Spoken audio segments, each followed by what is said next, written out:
Hey friends, it's Jen.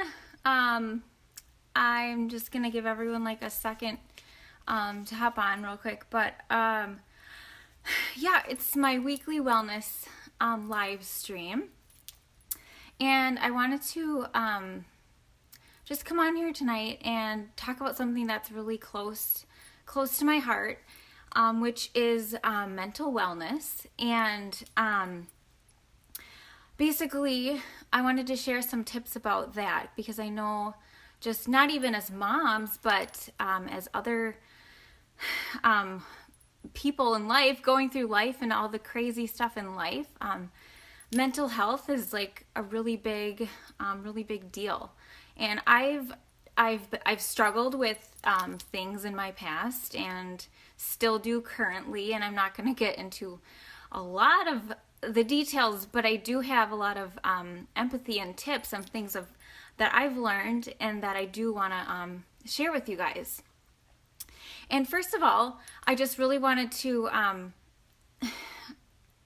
say that a lot of us, I know in our culture, we talk a lot about, it's normal for people to just be like, oh, I'm okay. Like, how are you? Oh, I'm okay. Or I'm good. I'm fine. Like, it's all fine. And really, it's like, whew, really, you're not fine. You're just trying to like holding it together kind of by a thread. And you're just really just fighting to stay afloat, really. And you're scared to reach out or scared to be honest or scared to be truthful. And it's a scary thing. But it's okay to say you're not okay. We tend to pretend and just be polite, and we don't want to bother other people with our problems and our issues and things like that. And that's totally normal. There's a time and a place. But I want to just say a few warning signs like I've experienced in my life, and I still do sometimes, is sometimes I know when I'm starting to like really get out of a healthy place is when a lot of times I just like, oh, I just need a break. I just need a break. I just need a break. I just need a break. Like I will find myself repeating that to myself over and over. And that's like me as a mom.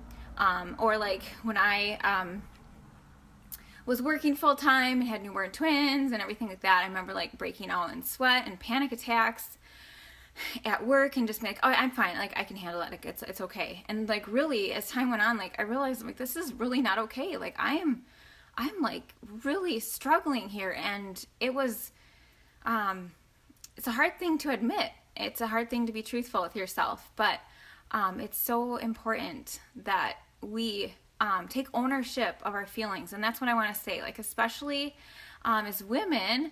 I know sometimes men struggle with this as well and not sharing emotions, like, right? But as women too, and busy moms and whatever, like we're used to kind of holding it together for everybody. And if we're not being honest and truthful with ourselves, sometimes we can really be struggle. So I want you to share a few tips there that, first you really do have to be honest and truthful with your feelings, and step into your own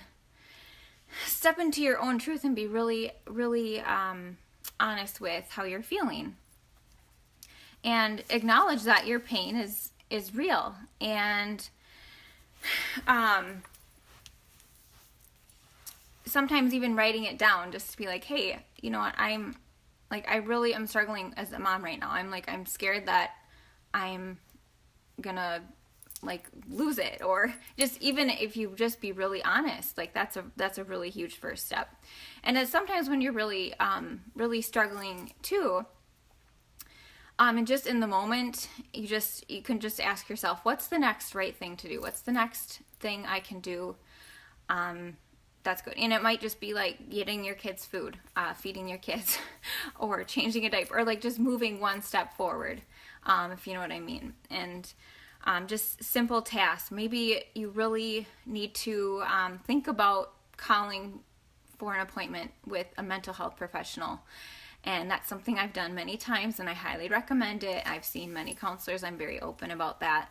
I'm very huge advocate of mental health counseling. or making an appointment with your doctor or something, just next right thing to do. Make an appointment, calling, doing the next thing. And then a final thing I just wanted to say too is, we have to learn to set boundaries too with ourselves.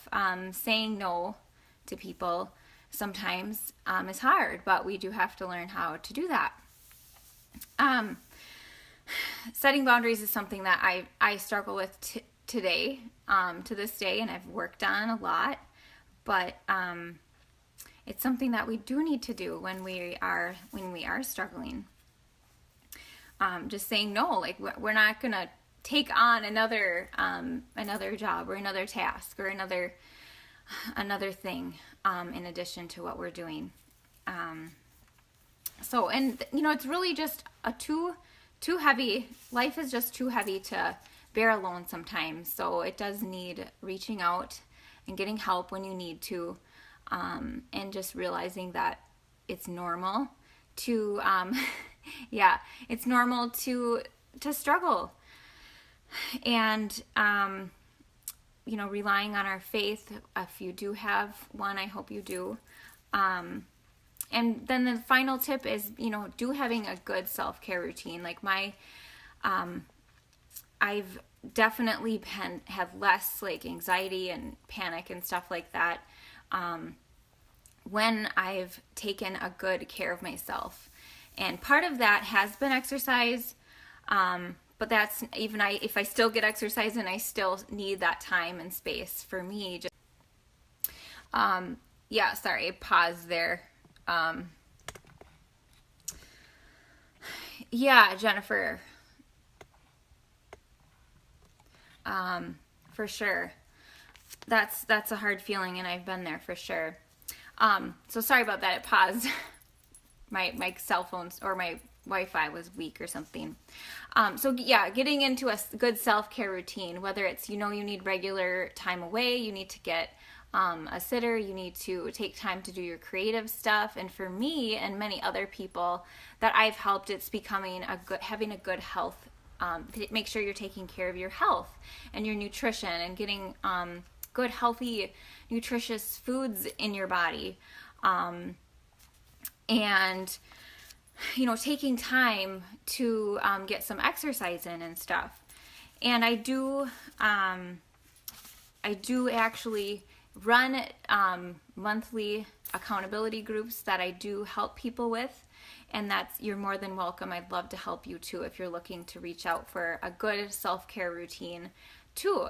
That can make a world of difference in your mental health and your energy and everything like that. So I really, really highly recommend a good self-care routine to just limit that burnout and help you overall with your mental and physical health. Everything comes together. And I did want to end on one good affirmation, because sometimes this helps me get through the day too, is just knowing that you can control what you can control. You can't control other people, but you can control what you do, and you can control your next best move. And every moment, in each moment of the day, even when you're struggling, you do have the power in each moment to decide the next best thing to do. So you don't have to figure it all out. It's just taking that next step. And that sometimes is less overwhelming and sometimes can help you calm down. So yes. And then another thought I wanted to end on too is, by accepting your pain, acknowledging that, you're really not okay, you're acknowledging that you're important and your feelings are important. And it's important to listen to what our intuition tells us, because a lot of times we, take care of everybody else except ourselves. And I'm totally guilty of that. And then that's something that I've really improved on in the last year or so. And I would love to help you out with that too. So by accepting your pain, and acknowledging it, you're now acknowledging that your feelings are important, and it's important to feel those emotions and feel that, so you don't just become hardened to life and unfeeling and emotionless. And you want to live an emotionally full and healthy, and be emotionally healthy too, to show your kids and to show other people and things like that. So I do want to end on that, and I'd love you're welcome to share this live stream if you feel like it will help somebody else. I just want to know that you're not alone if you are struggling, if you ever felt that where you're just not okay. You're tired of pretending you're fine and you're really not. Because I've been there, and I do still go there at some point, and I'd be happy to chat with you. And then I also, if you do want to get into a good self-care routine, which can make a world of difference in your mental health, I would definitely, please feel free to reach out to me. I do have monthly support groups for this, where we get in a good nutrition routine and then a good exercise routine, and it's supportive and motivational. And I truly believe that can help as well too. So just remember, we got to take care of ourselves, and you're not alone. And please feel free to share this with anybody that you feel may benefit. So have a good night, everybody. Thanks for watching.